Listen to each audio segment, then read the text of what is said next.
Flores.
In the name of the Father, and of the Son, and of the Holy Spirit.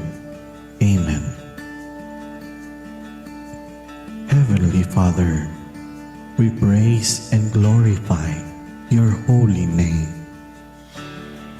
We are humbly asking for your divine guidance as we begin our online class today. May you give us the knowledge and wisdom to understand our lesson,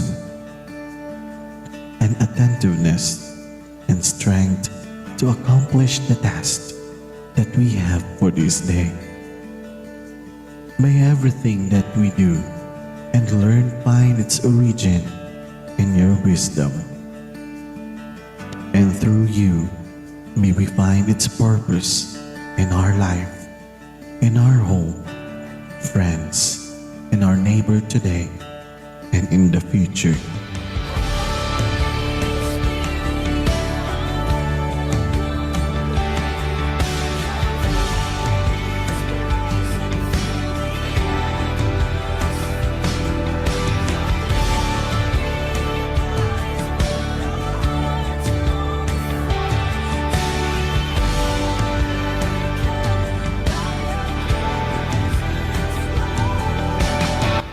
We ask this through Christ our Lord, who lives and reigns with you, and the unity of the Holy Spirit, one God, forever and ever. Amen. Okay, good afternoon, everyone. So it's another wonderful Saturday. And for the agenda for today, we only have one, which we're going to be learning new things about a company in North. And we have a guest speaker right now, my colleague from UP is Miss Teri Flores. Miss Teri, thank you for gracing your presence, and we're very excited to learn from your perspective and industry. So later we will just give a short introduction. Now, what to expect next week, November 26th, we are scheduled for an asynchronous class. So that means we are not going to meet next week. You can feel free to do your concept paper or to do some other important things. Now, Doc Krishna Alejandrino informed me yesterday that he was invited to be honored as one of the distinguished Letter Night graduates. So he won't be attending this class. But since this is a recorded, he can watch it on a latter part whenever it's convenient to him. And another important information or date, he mentioned also that on December 3, he will present his report. And maybe on December 3, we can also have some consultation about your concept paper if you have any questions. Our basis again would be the chapter one journal written by Dean Roque. So that's our guideline for our concept paper. Now on December 10, it is also scheduled that this will end our semester. So this is also the time where we present your concept paper and submit. Okay. Now for today, our learning objectives is that since our topic is all about leadership and change management, today's case is all about LIPAD or Luzon International Premier Airport Development Corp. As you know, later on we'll get to know more about the company, about the leadership, and maybe some of the change management under the leadership of Miss Teri Flores. Now, after her sharing our usual question and answer portion, if there are some clarifications, questions, or if you have some additional information or related information that you want to add, those are also welcome. And then siguro it's a practice for a doctorate candidate from the talk, or maybe you can have a comparison of your observation from previous discussion. Maybe you can come up with a simple framework from today's discussion. And then we end our session by giving our synthesize, or we can synthesize and share our golden nugget, okay, for today. Now, we are honored and privileged to have our guest speaker this afternoon. Her name is Miss Teri Flores. So allow me to give a short uh, introduction. So Miss Teri Flores is currently the head of corporate communication for the Luzon International Premier Airport Development Corp, or LIPAD, manager and operator of Clark International Airport. Terry is in charge of branding, public relations, marketing communications, and customer experience for the pad. So this will be a very, very interesting discussion later. Maybe Miss Terry can give us some of uh, experience in terms of operation in Clark International Airport during COVID, or depending on her perspective. Terry has more than 20 years of experience leading impactful public relations, branding, and marketing campaigns in hospitality, entertainment, retail, and aviation sectors. Skilled in building cross-functional collaborations in both public and private sectors, coordinating with different offices around the globe and creating powerful campaign strategies in multimedia platform for public relations, digital marketing, and corporate communication. So this afternoon, let us all welcome Miss Teri Flores. So let's give her a virtual welcome or clap. So I will stop sharing my screen. So thank you. So before we start, Miss Teri asked, maybe for a warm-up question, I want my students to have the floor muna. She asked, what are your background? So maybe in a brief manner, para she knows where you're coming from, just give a short bio note about yourself. So we'll start off with Dr. Don. Dr. Don, just a simple information about yourself to give our guest speaker an idea where you're coming from. So maybe she can customize her discussion from the point of view. Okay, Doc Don, are you there? Yes, Doc. Good afternoon. Miss Good Terry, afternoon. good afternoon. My apologies. I cannot open my camera at the moment. But what you can see on my profile is basically, yun din po makikita nyo pag nag-open ako ng video. So, my apologies for that. So, I'm Don. I'm connected with Mapua, Malayan Colleges, Laguna. I'm currently leading the Department of the Business Administration under the College of Business. I'm a former researcher at a private company, and now I'm taking my doctoral studies in San Beda. So basically, that's my profile, a short bio note. So nice to virtually meet you, Miss Terry, and to my classmates. Good afternoon. Okay, thank you, Doc Don. Let's go to another Guapings, Dr. Warren Go. Go ahead, sir. Hi, to my fellow Guapings, Bugtong. Tawa si Doc Okay. Jojo tuloy. Good afternoon, Miss Terry, and welcome to our class note. First and foremost, I'm Warren Go, and I work with my experience is more on the retail side, no. So I've been with Alpha Mart Trading Philippines for quite some time, 8 years. Okay, and prior to that, I've been to other retail industries, but I was also part of Watson's before. So all in all, I think a total SM experience is around 10 years or so. And why Watson's? No, I'm a pharmacist by profession. So at some point, naligaw ng landas, napunta sa business. But of course, I believe everything has business. So even though I've started as a pharmacist, I am now in the retail industry, and I'm also a part-time faculty at De La Salle University under the marketing department. Nice to meet you, Miss Terry. Okay, thank you, Dr. Warren. And of course, last but definitely not the least, let's give the floor to Dr. Jojo. Doc Jo, go ahead. Hello, good afternoon there in Manila and good morning here. I'm currently in the US now. Oh, So, wow. yeah.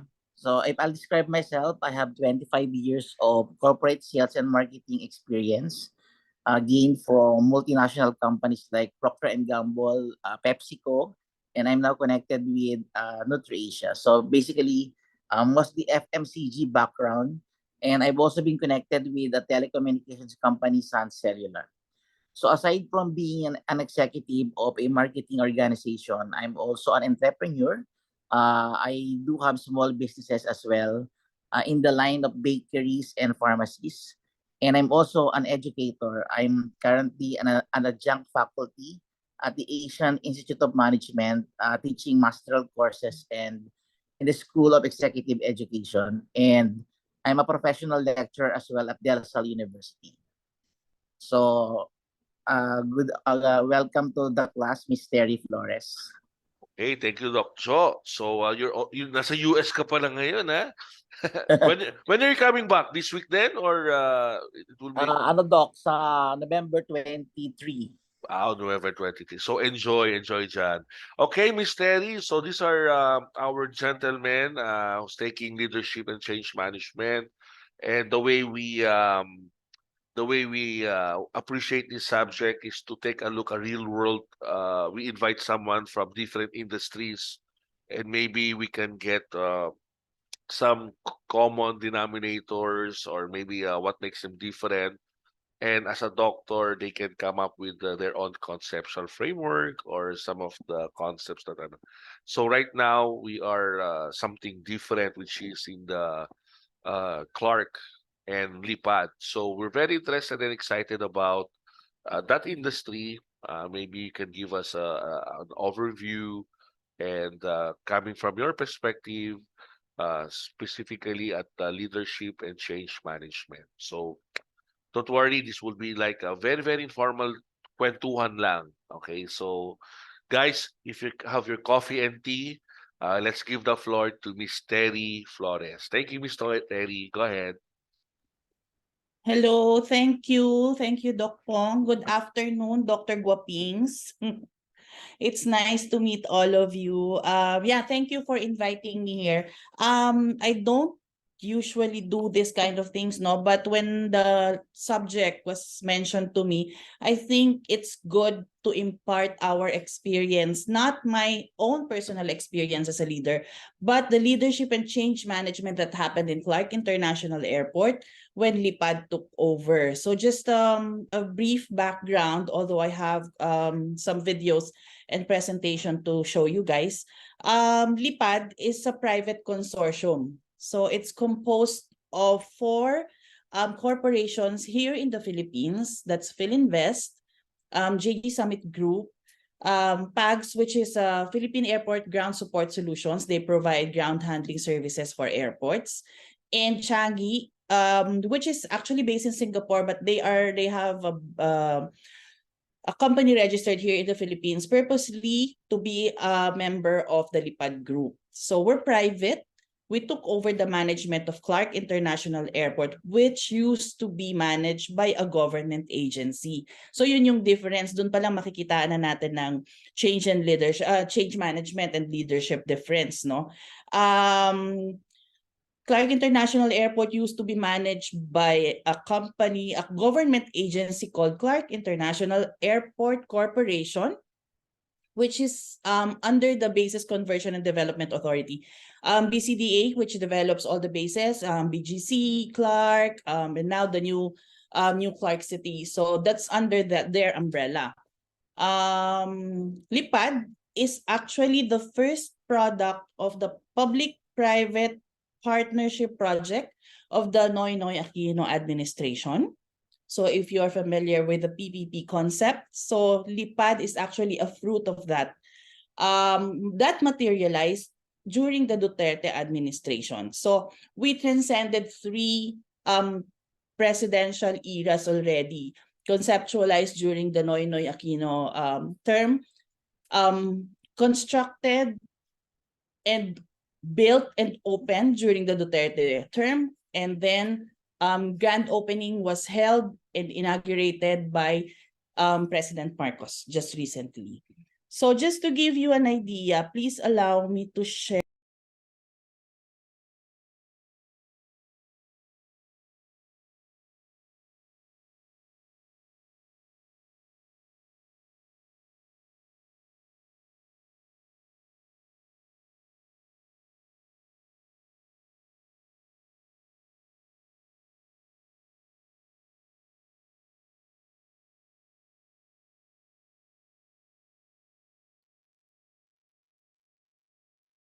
Hold on lang ha.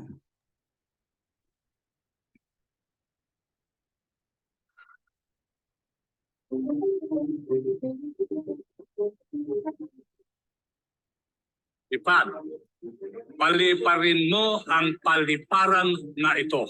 Make it go, make it grow, may it blow. So that it becomes the envy not only of airports within this country, but more importantly, all over the world. On August 16, 2019, the operations and maintenance contract of Clark International Airport, or CRK, was officially handed over to the Luzon International Premier Airport Development Corporation, or LIPAD, with a concession period of 25 years. Within 4 months, CRK under LIPAD saw remarkable growth, with 19 domestic and 14 international destinations, serving over 700 flights weekly, from a total of 20 airlines and ending 2019 with a total of 4 million passengers for the year. On December 2020, upon turnover of the building shell, LIPAD began work on the fit-out of the new terminal.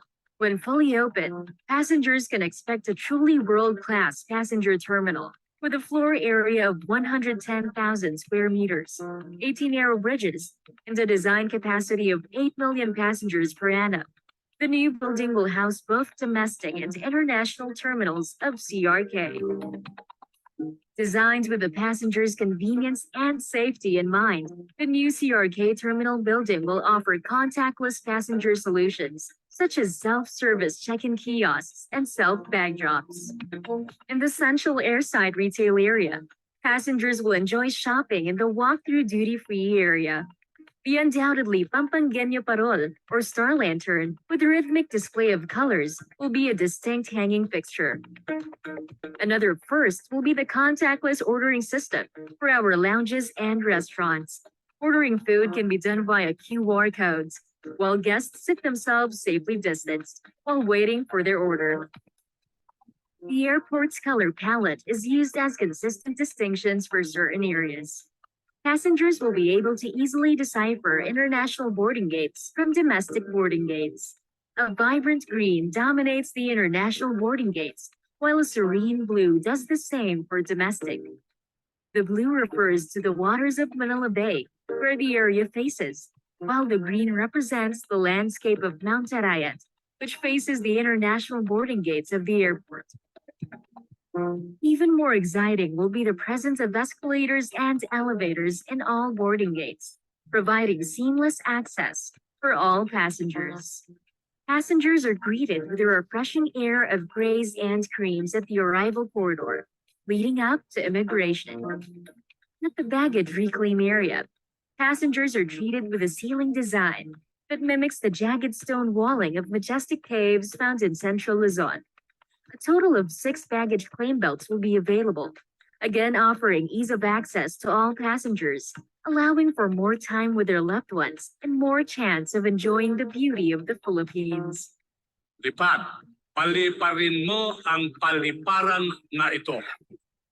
The new terminal building of the Clark International Airport shall pave the way in achieving CRK's objective of serving millions of the country's travelers, as well as further pushing economic developments in the region. Make it go, make it grow, may it blow. So that it becomes the envy not only of airports within this country, but more importantly, all over the world. The airport will redefine air travel experience. It will be the northern and central Luzon's gateway, connecting the region to the rest of the Philippines and the world. The Luzon International Premier Airport Development Corporation, or LIPAD Corporation, is the special purpose vehicle comprised of Philinvest Development Corporation, JG Summit Holdings Incorporated, Philippine Airport Ground Support Solutions Incorporated, and Changi Airport Philippines Private Limited, a wholly owned subsidiary of Changi Airports International. Yan. So, what you saw is actually when we started and when we were given the blessing to operate the new terminal building. What was presented in the video were just design perspectives, no? But right now we are already operating the new terminal. When Lipad took over in 2019, it was part of our task to operate the old terminal while we were fitting out the new one.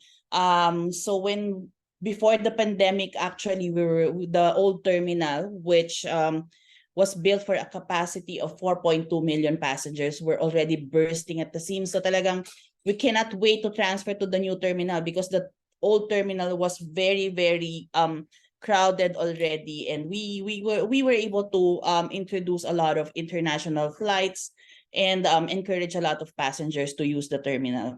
Aside pala from operating the airport, another mandate of LIPAD as a consortium is to build and develop the surrounding land, project land. So meron kaming about 800 hectares of project land that is also going to be developed into what we will call an airport city. So that's going to be a combination of aviation hub, logistics hub, leisure, and of course retail, so offices, combination na siya, and it's going to be one community on its own. Just to show you, this is the new terminal now. So this is not an design perspective anymore. It's an actual photo of the facade. I already mentioned to you who the consortium is, and it's very, very convenient to get to Clark because it's quite connected from the north and from the south. It takes me, I live in Quezon City, it takes me about less than 2 hours to get to Clark every day. And then with the Skyway also, then it's connected to the south of Manila also.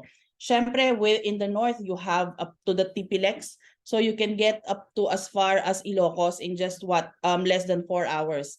So we're quite connected in terms of land transportation, both public and private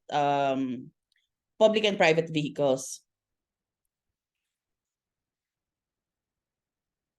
So the whole terminal is about 110,000 square meters, and it's built to accommodate 8 million passengers per annum, so double the capacity of the old terminal. When finished, we will have 18 aero bridges. In comparison, the old terminal only had 2. So this is quite a leap from the old terminal. We have 80 plus check-in counters and self-service kiosks.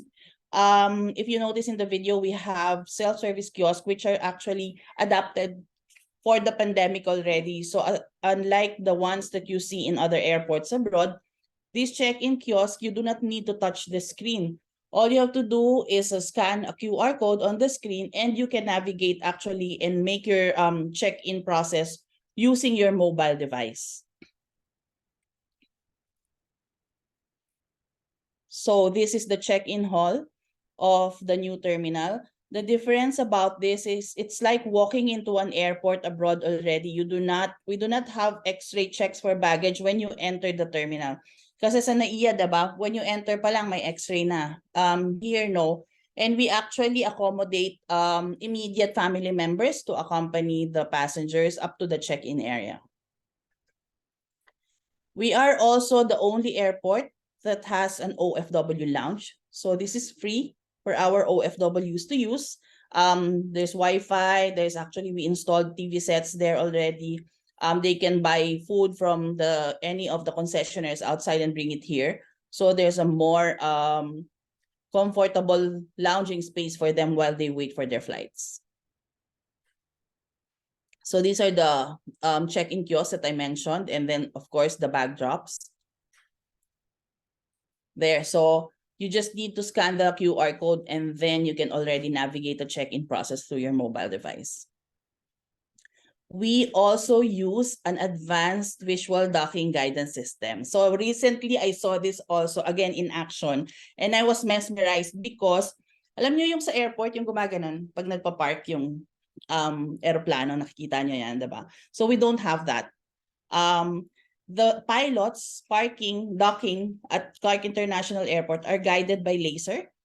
So that it's the laser that guides them to the boarding bridge. So hindi na kailangan ng manual intervention so that when adverse weather conditions like today, it's very, very cloudy, hindi sila mahihirapan with moderate visibility. They can easily dock the plane on its assigned gate. We are the only airport in the Philippines that has this at the moment. I don't know if you heard about this. We are also going to be, of course, this is not part of Lipad project anymore, but since it's also a government facility, so it's attached to the North-South commuter railway that's being constructed right now. So we will be the first airport to have an airport express train. It's going to be coming straight from Makati, non-stop to Clark. In 55 minutes, you're already at the airport from Makati. So that's one of the features that's being built and integrated with the North-South commuter railway.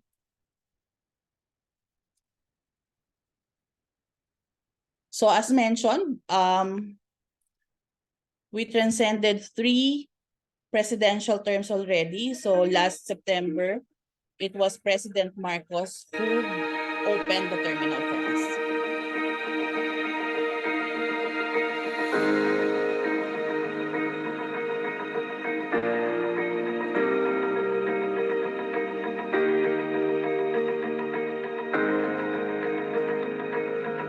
This airport will redefine air travel experience and further push economic developments in the region. It will be Northern Luzon and Central Luzon's gateway, connecting the region to the rest of the Philippines and the world.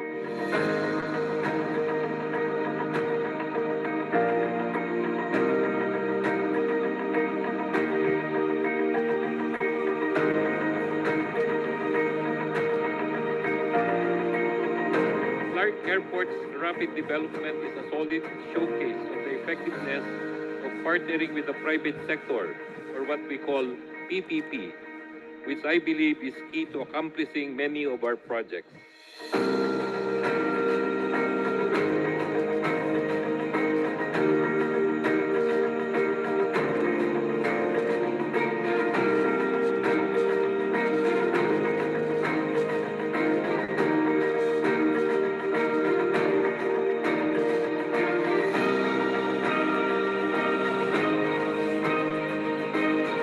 This facility is another building block to what we hope to become a logistics center of Asia, the Philippines.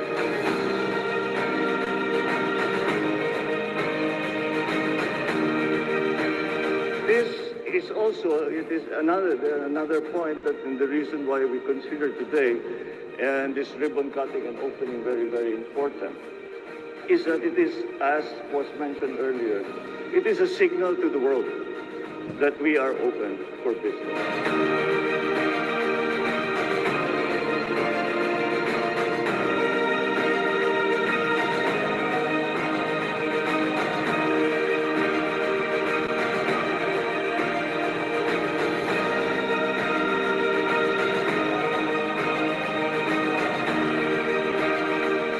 salamat po, and we can't wait for all of you to be our passengers and users of the new Clark International Airport new passenger terminal. Thank you.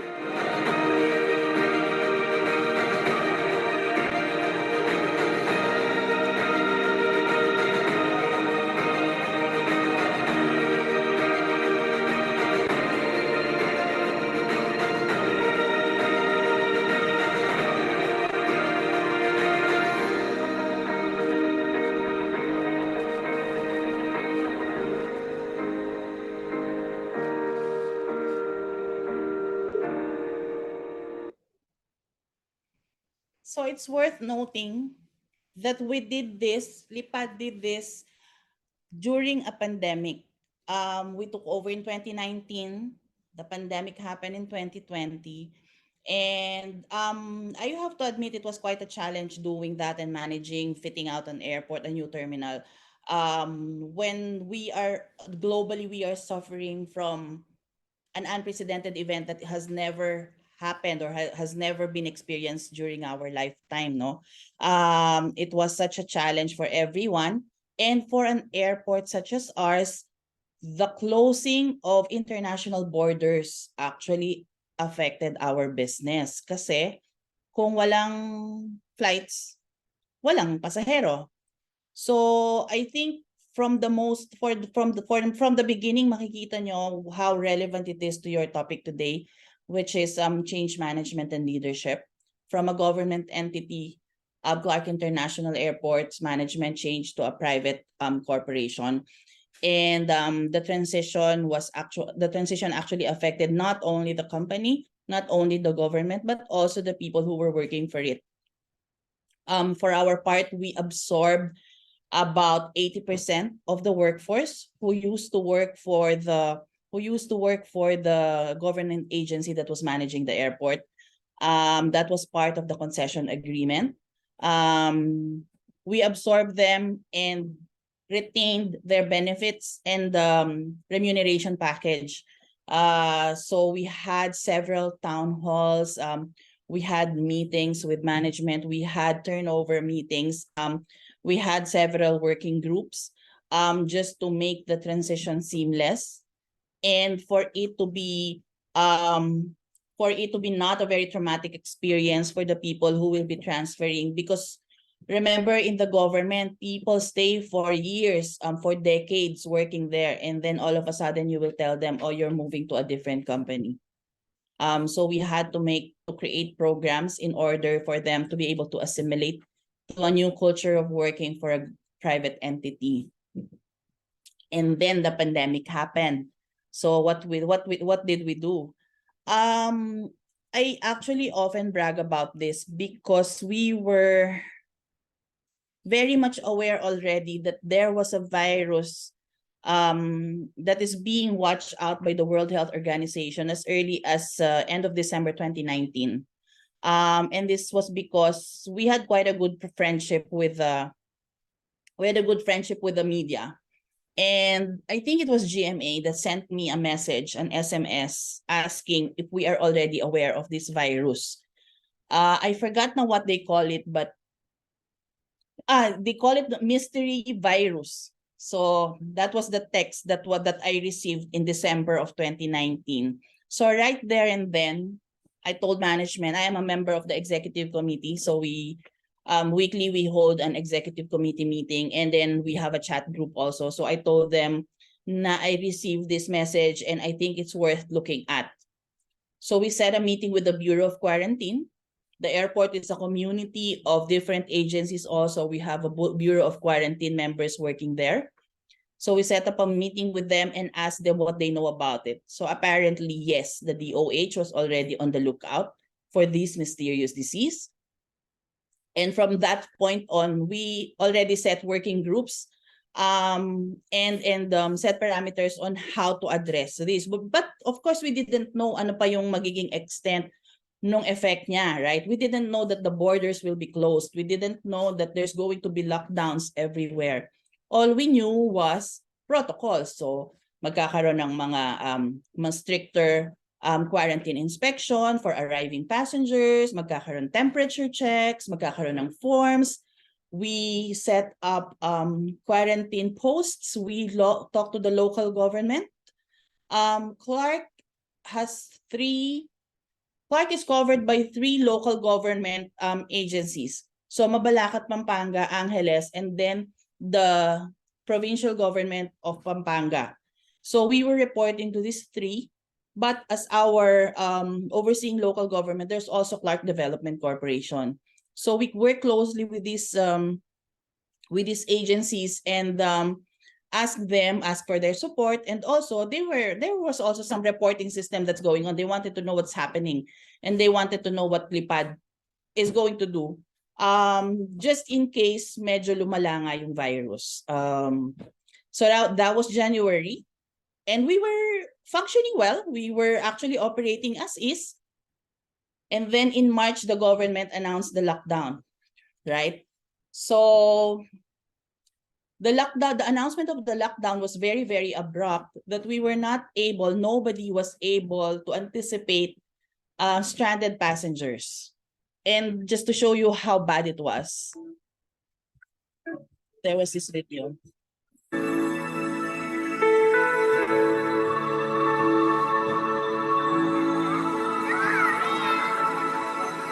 Think about the generations and to say we want to make it a better place for our children and our children's children, so that they know it's a better world for them, and think if they can make it a better place.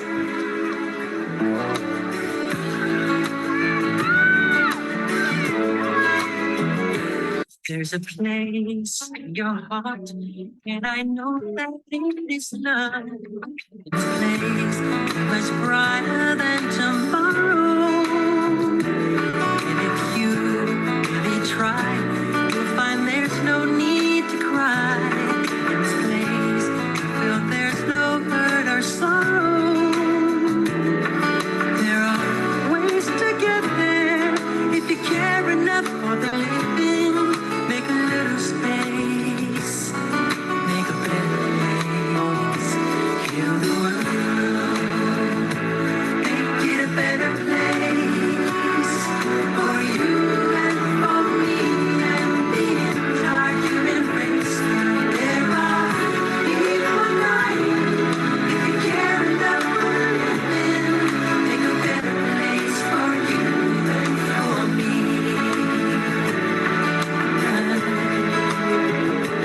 If you want to know why, there's a love that cannot lie. Love is strong, it only cares for joyful giving. If we try, we shall see. In this bliss we cannot feel. There we're driven, stop existing and start living. And it feels that always not enough for us growing. Make a better world, make a better world, heal the world, make it a better place.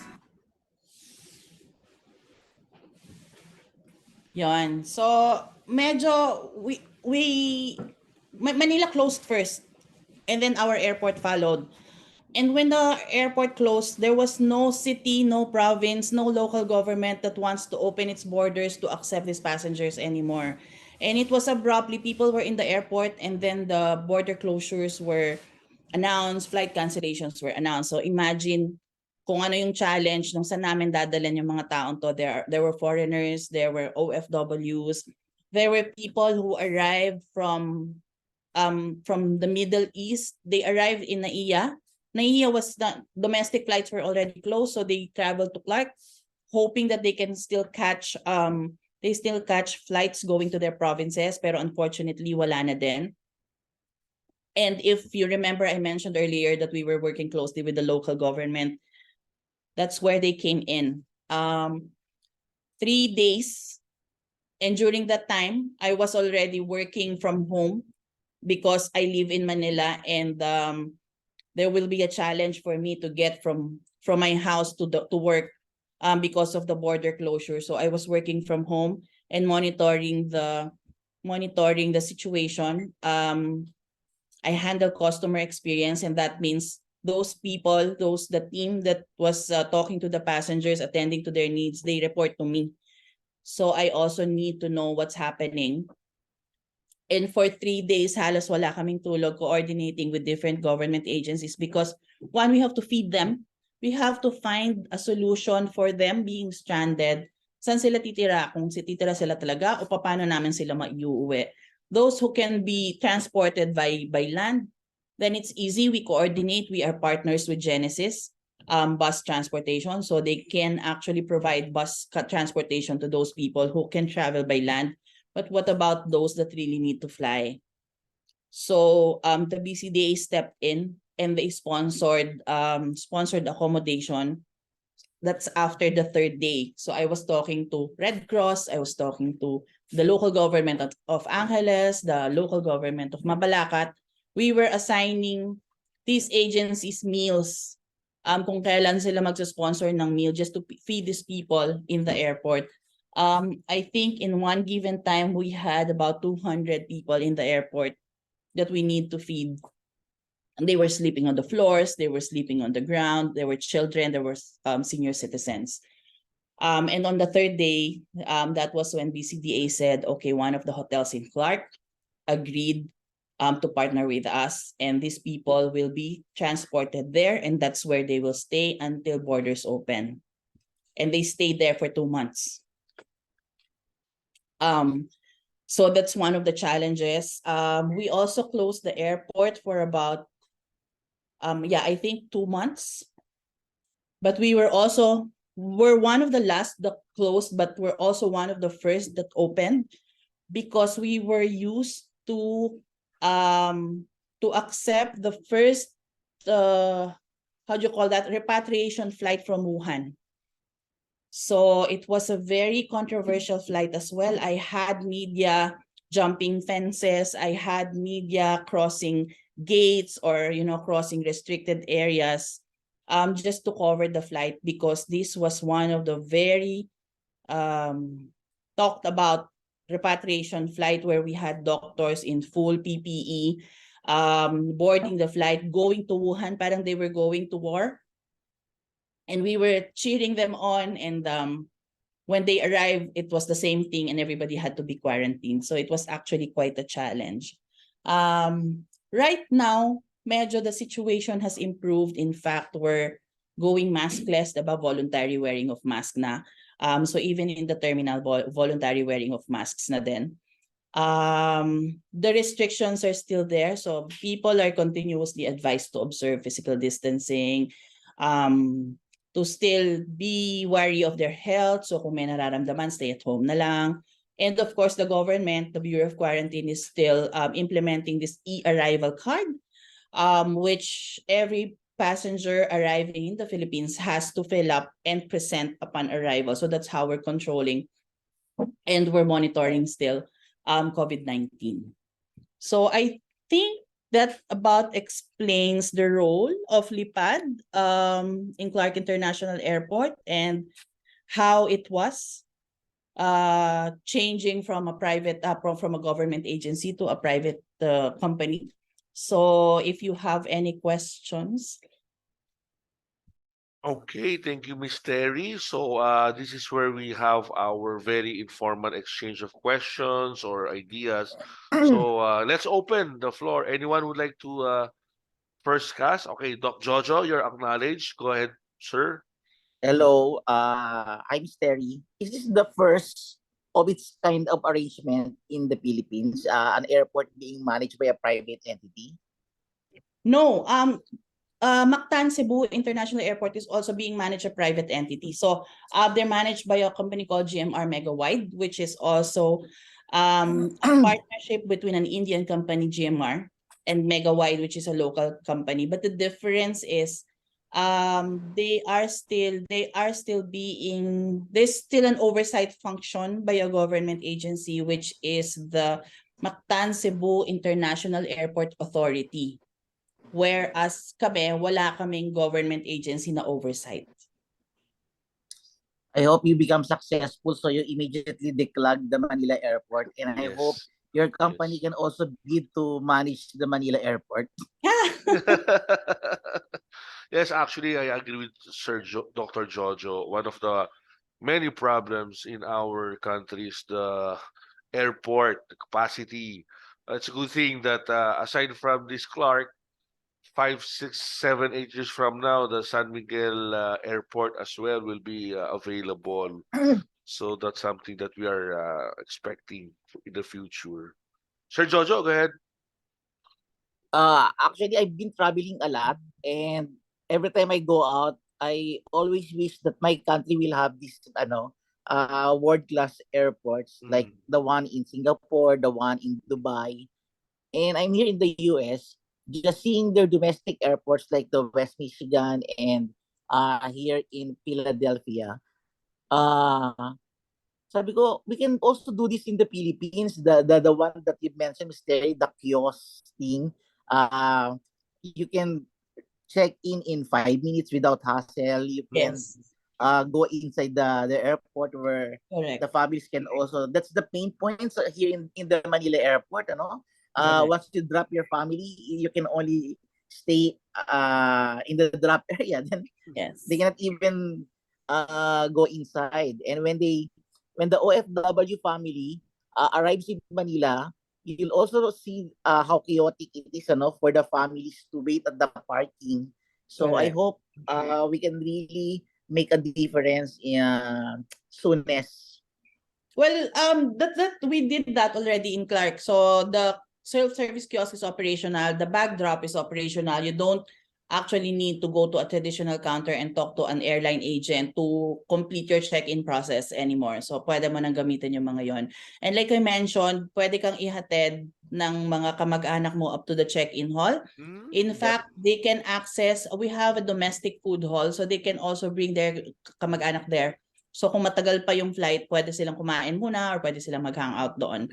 And then arrival, probably we have a huge parking area and sort of a landscape area where yung mga nag-aantay ng mga kapag-anak. Although we discourage na, no? Kasi dito lang naman sa Pilipinas yung madaming naghahatid tsaka sumasalubong. But it's also during medyo stricter COVID times, we were really discouraging this kind of behavior already to avoid crowding. Pero yun na nga, so kung meron naman, there's a huge space for them. Sa Clark kasi medyo malaki pa yung space, so we can actually manage to provide this kind of spaces for people who wants to see their loved ones arrive.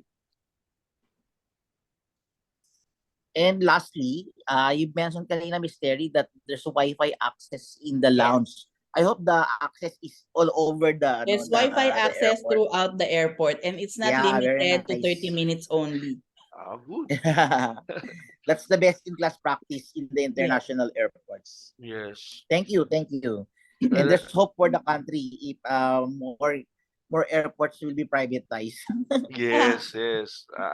That's also my hope, Doc Jojo, to have that kind of facilities in the airport, Wi-Fi, air, parking areas, relatives and friends that can both meet you or ihatid. So those are the things that my wish. And I'm very confident kasi part of their yung Changi in Singapore, so they know what they're doing in the sense that Yes. best practices. Yeah. Okay. Thank you, Doc Jo. May we hear from Doc Don. Doc Don, what are your thoughts regarding this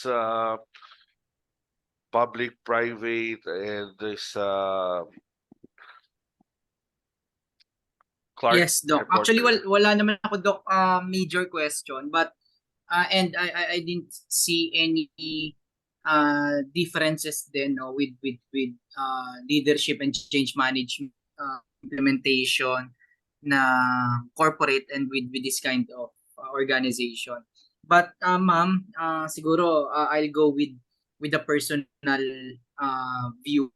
During that time that everything is in chaos, everything is in uh, in lockdowns, what were you thinking during that time, and how are you be able to manage your team or your organization, given that you mentioned 3 days kayong walang tulog, the Yes. media is watching you, Yes. and the government, you are relying also with the government mandates in order for you to move and Yeah. to manage everything, no? So those are the things that siguro po on the personal level, so that when I get there, or when that comes during, mangyari ulit yon and I'm in that level of position by that time, so I have also an idea of ano ang ginawa ng mga taong nakaranas ng matinding ganitong experience. So I think that would be my question.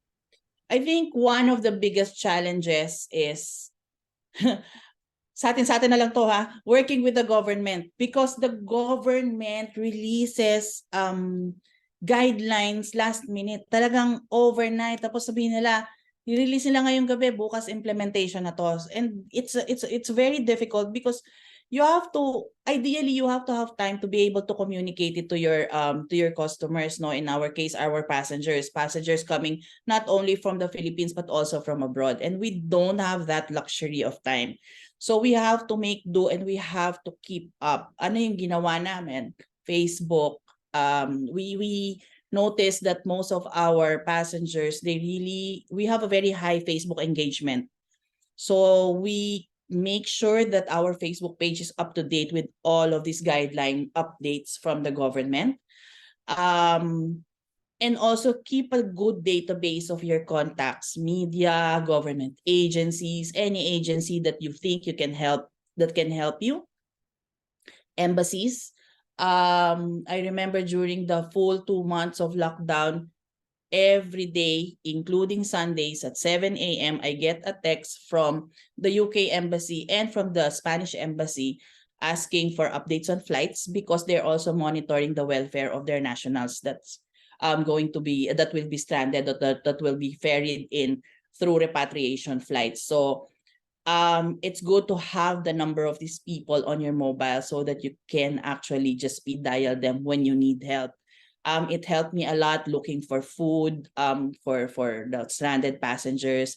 It helped me a lot when there are passengers or other foreigners that we didn't know what to do with them. Of course, it helps also to be friends. So, syempre, kahit na iinis ka sa gobyerno na last minute sila magbigay ng instruction, at the end of the day, you have to work with them. So it helps to be friends with them also. And media. In my case, I discovered about this mystery virus because of the media. And syempre napapakiusapan mo sila. Magkakaroon ng media lockdown. And sometimes may mga matitigas yung ulo. But ang nakakatuwa doon is they will tell me also, sige, I will jump the fence not from your complex but from another complex, another property. Parang ganun, so that you do not get blamed for it. So there's collaboration with the media also, and you do not get blamed for something that you do not have control of. So at least merong working relationship with them na nakakausap mo sila before they publish anything. May check and balance. Ma'am, follow up lang. Yes. Mentioned also earlier that nag-work po kayo in work from home setup.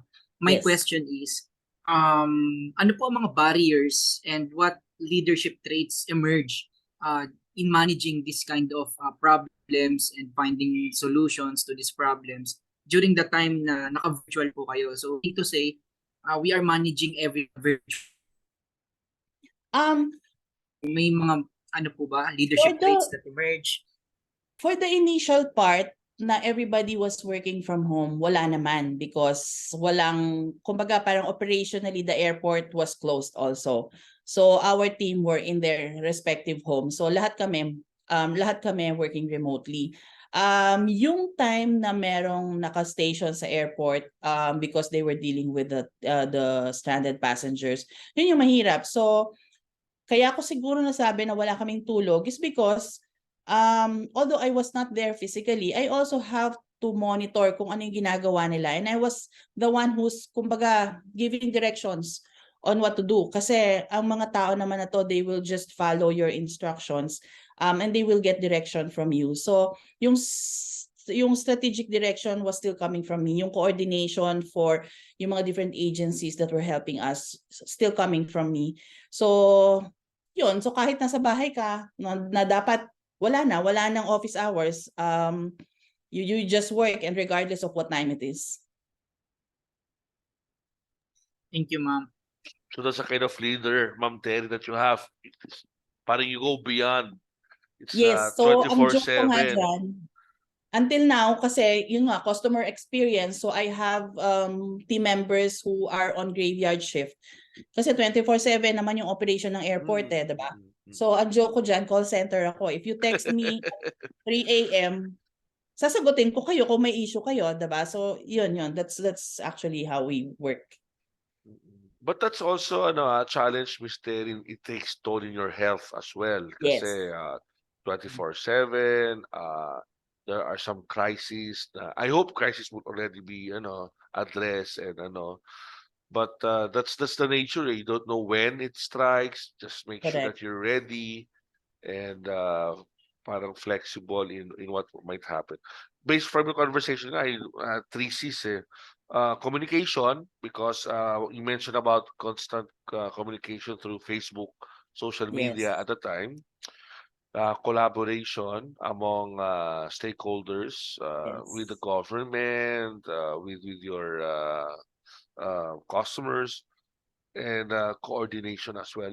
Government, ganun talaga eh. Like Doc Jojo, Doc Warren, Doc Don, as you know, CMO 16 was released 2 days ago. So second SEM, we're gonna have another face-to-face without Yes, giving Doc, us 50%. without even giving us grace period, di ba? And I don't know with Doc Warren, mukhang ready na ata siya sa face-to-face. But the problem kasi in our case, it's a classroom, traffic, di ba, Doc Jo? Parang we follow government regulations. Hybrid daw, Doc, pwede pa rin. So, sa Lasal, meron kaming 1 day na face-to-face and 1 day na online. So, it's not full face-to-face. How about Ang yung sabi ng mga... CHED memo, Doc, 50% daw at least naka face-to-face na. Yes. Pero kawawa naman yung mga students natin na outside Manila, di ba? Abroad or nasa They are forced now to come back. And but we'll see. I hope they would be mukhang final na ata yun eh. So we'll just see next sem. Doc Warren, your thoughts, Doc? Hi, Doc. Doc, actually nabanggit ng classmate namin kanina na who's working with San Beda as an admin. It will still be it will still be online daw next term for us, no. Hindi For ko alam that sa other graduate Doc. school. Yes. Yeah. So medyo nakimaritize lang ako, Doc. Well, kasi I think it depends on the universities and college. If you have the criteria of applying for a distance education, then you may continue flexible learning, like itong out online. So Yes. ano ba yung mga dapat level 3 among others. So dapat may module na tayo which we already have. So let's see. Exciting yan. Yes, Doc. So yun. So any Okay. thoughts regarding sa Clark private public Public-private arrangement, partnership. public-private, yes. Okay. So very interesting and insightful, no, from your talk, Miss Terry. Actually, what excites me is for somebody who is very lazy as me, no. Usually, ayaw ko ng pumipila, ayaw ko ng traffic, allergic ako sa mga ganyan eh. Actually, I'm very allergic, no. I want convenience all the time, no. So actually, what excites me is the one that you mentioned, yung from Makati to Clark. Yes. Parang Yes. Yes. kumbaga, actually at least ang pila ko na lang or ang travel ko na lang is going to Makati. Correct. I can go back to Manila anytime I want. So from Clark, no, just follows, I suppose, the schedule. Kasi all my life, no, I when I travel, I go to Naiya. Yes. So, kumbaga, and then minsan kung hindi man ako yung nag-travel, ako yung nahassle sa traffic sa pagsundo. Correct. Kasi I'm one of the few drivers of the family, no? And then Kaya parang ano it's really frustrating when you go to the airport. Masaya yung paglabas ng bansa pero problema mo yung pag-uwi sa bahay. Yes, that's true, that's true. So, sa Clark, actually, ngayon, wala kang ganong stress kasi wala kang dadaan ng traffic. Malayo lang siya. Sabi ko nga, wag mong tingnan pag nag-set ka ng Waze kasi sasabihin sa'yo ni Waze 100 kilometers away. Pero, technically, yung travel time mo is the same as when you're going to Naiya because of the traffic. Eh dito, papunta ng Clark, very scenic yung highway, very scenic pagpasok mo ng Clark, and napakaganda ng airport na dadatnan mo. So, wala yung stress. So, may enjoy mo yung travel mo. I also failed to mention, we're introducing a lot of yung mga new services dito sa Clark. So, we have a partner, we have a concessionaire, the Plaza Premium Group. They have what they call meet and assist service. So, i-meet ka nila from the entrance of the airport, assist ka nila sa immigration, procedure, ganyan, dire-diretso, hanggang sa makarating ka sa boarding gate mo. If you get the lounge, the VIP lounge package pa, and then you just stay in the lounge and then they collect you pagka mag-board ka na ng plane. Yes. Very Very interesting. convenient. Yeah. As unlike in the other airports of other countries, it's easy, it's very accessible. You can reach it by just a ride of a train or Yes. MRT or any ang daling convenient na na transportation. But for us, especially in Manila, mayroon man public transport dyan na papunta sa airport, pilahan pa sa Hindi ka naman Robinsons kasya sa Manila. loob. Hindi naman kasya, nakatayo pa. Yes. And it's a very long ride actually kung nakatayo ka sa loob ng bus. There's So also, before the train, there's a P2P, yung point-to-point service ng Genesis. Dalawang points to. One is coming from Naiya and one is coming from Trinoma. So non-stop yun. They go straight to Clark Airport. There's a bus terminal in front of the airport itself. Yes. So yun po yun that's something that excites me. Kasi we get to experience how other countries are doing it already. Yes. Slowly. Hopefully slowly we'll get there, no. Okay. But frankly speaking, di pa ako confident na lumabas ng bansa kasi medyo tragic yung nangyari sa akin nung we got COVID. So medyo ingat-ingat, and then I have a son who is only 2 years old, no. Kaya yes. talaga hindi pa ako confident. Lalo na ngayon na excited yung mga governments na mag-relax ng rules. So talagang nasa individual na kung paano mag-ingat. Yes, I agree. So going to my question, actually just to share with you, no, na feel ko yung pressure sa inyo nung nag-lockdown, na feel ko yung pressure ng what to do next, because similar to us in the retail, we also don't know what to do. So but we have to provide to the consumers kasi otherwise walang kakainin. Yes. Tapos ang nangyari sa amin, lahat nagpapanik. Panic buying. So pati kami sa office nagpapanik what to deliver. And then minsan nagpabagsak kami ng maraming stocks. We ended up no one's buying kasi naubos naman ang pera. Kumbaga kami ang nagpanic instead of panic buying. So kumbaga we really don't know what to do. No, there was a time na magla-lockdown na. Ang ginawa namin na-foresee na namin magla-lockdown. Nag-order kami ng ilang tons of noodles, ilang trucks of noodles, ilang trucks of mga basic necessities. Pagdating ng lockdown, walang panic buying. Kumbaga, it's really an uncertain situation. So, kumbaga, I appreciate what you were sharing na you don't know what to do also with these foreigners, with these locals na they cannot get home, they cannot go home. Ang medyo curious ako, of course, not mention na yung challenges and the barriers a while ago. I'm curious on what learnings did you have, Ma'am Teri? What learnings did you have as a leader during that time? Nobody imagined a pandemic happening. So kahit na meron, lalo na ang airport, may emergency plan kami. May airport emergency plan kami. Handa kami sa mga airplane crashes, knock on wood. Handa kami sa mga, I don't know if you remember yung nangyari sa Xiamen Air na natanggalan ng gulong dito sa Naiya and it took them several days to remove it. Handa kami for instances like that. Handa kami for any untoward aviation accident happening. But nobody thought that a pandemic will happen. So nobody had a pandemic plan. So that's one of the major learnings, no? Consider a pandemic happening, whatever disease that may be. So let's parang pull all the learnings that we got from this experience and include that in our crisis management plan. That's one. And then of course, yun nga, I keep on saying this. Collaboration, relationship with all your stakeholders, it's very, very important. Kahit na sakit na yung ulo mong kausap sila, it's very important for you to have a very good working relationship with them. And it's very important for you to put them in your speed dial because at the end of the day, kayo din yung magkakatrabaho. And let's just be thankful that we have technology right now. Imagine if this happened during the time na walang internet, walang social media. How do we communicate? Yes po. Yeah. Very, very insightful po. So, yeah, yun po. Thank you for that wonderful sharing. Meron nga ngayon coin, nakita ko lang to sa parang research paper. It's called academic leadership. O, di ba? So, ano ba ibig sabihin ng academic leadership? So, kanya-kanyang coin na lang to eh, di ba? But if you look at the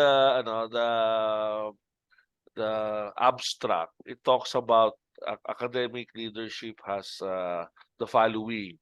It's like a combination of servant leadership that emphasize empowerment, involvement, collaboration with emotional intelligence and emotional stability. So when we look at the speakers from today and from this semester, every single leader, even Ma'am Teri, has these traits. And then second, academic leaders, of course, academic leaders is leadership responsibility to network teams throughout the organization to improve quality decision made in crisis resolution. So we also see this as story ni Ma'am Teri, coordination, collaboration with different stakeholders, entities. And third, academic leadership is mentioned as communicate clearly and frequently to all stakeholders.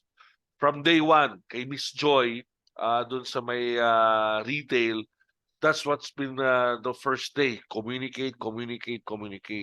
So I think there's no talaga coin like now as a leadership, but very interesting because of COVID, different types and attributes ng leadership was really attribute. It cannot be categorized as single one lang. So I think that's one thing that as an academe, maybe we could coin our own. So from our different cases, like some of them, they value family and faith values. So different. So that's the exciting thing about this class, because as a doctor, you can now come up with your own framework, diba? Coming from different industries, you saw similarity, similar attributes, the same approach, same situation, COVID-19, and one purpose is to make sure that we overcome this crisis. And some of them are not really learned from school. Sometimes some of them from instinct, di ba? Instinct. So that's I think is a good exercise for this semester. Different industry, different leaders, different exposures, different background. Yet you would see some similarity. So that's really something exciting. Ma'am Terry, is there anything that you want to add or ask about? I think just as an ending, I'd like to share also, like you mentioned, na yun nga, walang specific formula on how to manage this. In fact, all of this, yung mga corporate magnets natin, the likes of the Gokong Ways, the Seas, and there was the Philippine Disaster Relief Foundation set up a working group they called T3 during the medyo kasagsagan ng pandemic. And these were participated in by all these different CEOs, chairmen of different corporations, pero walang status-status. Wala nang boss-boss dito. Parang it was very clear, and weekly there were Zoom briefings, and it was very clear from the beginning of that organization na walang boss-boss dito, walang mataas dito. Lahat tayo, we will be working together and we will find a solution on how to address this crisis. So the managing director of McDonald's pulled all her contacts from different ad agencies, and they came up with that Jollibee. Do you remember that ad, yung collaboration ng Jollibee, yung mga delivery personnel ng different fast food? So sila yon. That's part of the T3 project. And how to communicate to the stakeholders. Iba-iba. So cargo. Pero at the end of the day, walang nag-pull ng rank. And we observed that, if you're assigned something, then you work. Wala akong pakialam kung CEO ka or staff level ka lang. Because we're in a crisis and everybody has to pull their resources and to contribute something. And that was actually a very nice, a very good experience that came out of the pandemic. So siguro for your group, baka you can also look into, yun nga, looking at the crisis management plan that incorporates pandemic response. Because this was never included in any crisis management plan that I have seen in my whole working life. Yeah. It's like a single virus changed everything, disrupted Yes. all the industry across industries. Correct. Yeah. So any thoughts? I Actually, in think relation to that, yung yes, sir. crisis management as a course is now being offered in some universities abroad and in the Philippines. It's AIM where I also teach that's offer disaster risk management hindi lang yung pandemic kasi Wala pandemic yung comes in pandemic. kasama yan Yeah. Oo. Ever since I started naman, there were crisis management plans, pero wala yung pandemic. Yeah, kasi So, it's it hindi natin happens once naisip. in a century. Oo. Yes, that's true. Yeah, and maybe the four of us can come up with a course that will address this di ba, Doc Correct. Warren, Doc. Elective doc, no? Oo, special topics or special Yes. How do you pivot in a pandemic di ba, situation? Oo. Kaya nga ganun. Any questions, guys? Ma'am Terry? I'm good na po. Maraming Okay. salamat kung wala ng question. In this case, let me just present your certificate. Okay. So we're ano kami kahit ano kami di ba yung picture mo. So let me read.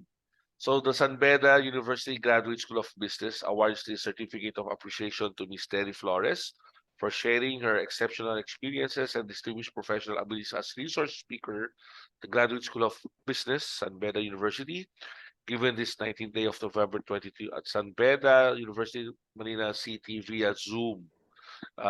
Signed by Dr. Fernando Trinidad, Professor, Graduate School of Business, and Dr. Ramon Ricardo Roque, our Dean, Graduate School of Business. Ma'am Terry, thank you so much.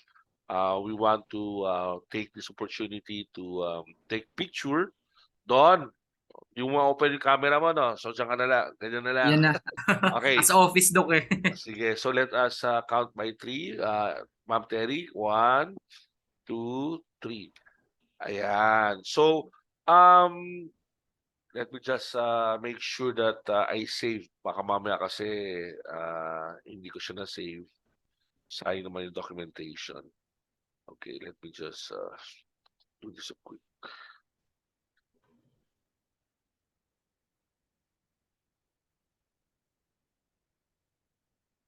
Okay, file, save as Secretary. Okay, so Ma'am Terry, thank you so much. It's been a privilege. Thank you for giving us the insight of Lipad, and it's always a pleasure to talk to someone who's very knowledgeable in terms of this topic in leadership and change management. We really appreciate And thank you. And hopefully, we can have some real-time visitation of your venue.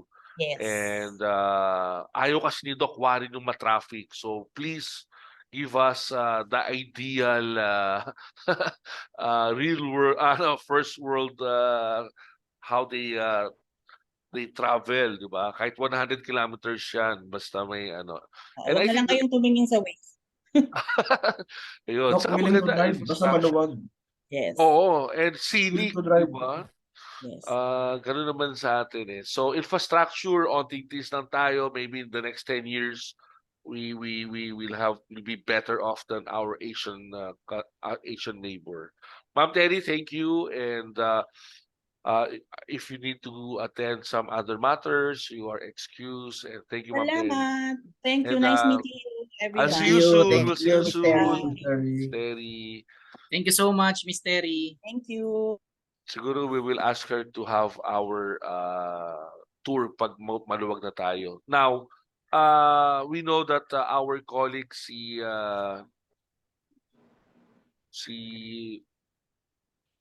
he's in Letran right now, and probably at this kind of time, Manila Hotel receiving his award. So we will keep our meeting short now kasi he's supposed to take the report. So we'll excuse we'll end our end our ano ay may ano si Doc Warren. Doc Warren again, bago Clarify tayo lang po mag-leave. kasi, yes, Doc. Doc, clarify lang kasi I clarified it with Ma'am Job, Dr. Job, about the graduation ceremony or the graduation exercise on December 3. And then we were advised that we will not have classes. So, hindi ko lang sure po, Doc, kung kasama po kayo doon. Kasama yung class natin doon. Sige, tama-tama naka-schedule ako to talk to Dr. Jobe this coming Monday. But what I know is on November 26, we have asynchronous. So worst case scenario, two scenario. November 26, we take the asynchronous, and December 3, graduation practice. Baka, if it might affect our class, then please use the time to complete your concept paper. And then we see each Yes, other on we will. December 10 na lang, ganun na lang. Para at least we know what to do. And be flexible as well. So si ano na lang, si Doc Alejandrino, he can just send na lang a recorded report like what Doc Jojo did. Sige, ganoon na lang. And then I'll keep in touch once I get clear information kay Doc Jobe.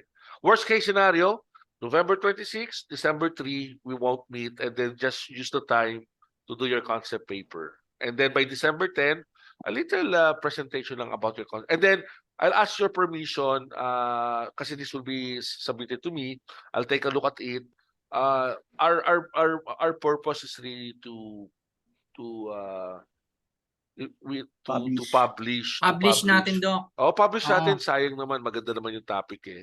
Outside Tuturan nyo na kami, Doc. outside sana San Beda if it's possible, kasi there's a lot of journal in terms of leadership, change management journal. But I'll ask again this information kay Doc Jobe because this is again under San Beda.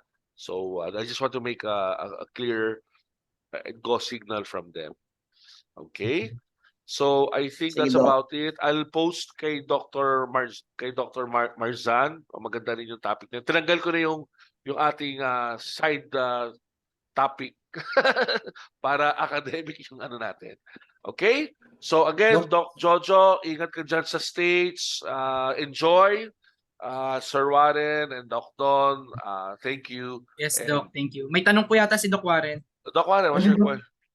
Ano lang, I was ano lang just to clarify, to summarize. So bali ang ano po ang naging requirements na lang po namin, 2 case studies. Then Yung by group, by pair. Yung by pair po. Tapos yung report po namin, Doc, na naka-assign. And then concept paper. Concept paper. The reflection, Doc, on embracing change. Meron Yes, pa ba yun? if you can pass that, but that's more on ano lang naman yan, critic paper lang. But those essentials that you mentioned should be there. Okay, Doc. Sige po. Thank you very much, Doc. Thank Okay. you. Thank you so Thank, much, Thank you. Doc. thank you. Thank God you. bless. Enjoy your Thank you weekend. so much. Bye-bye. Bye, Doc.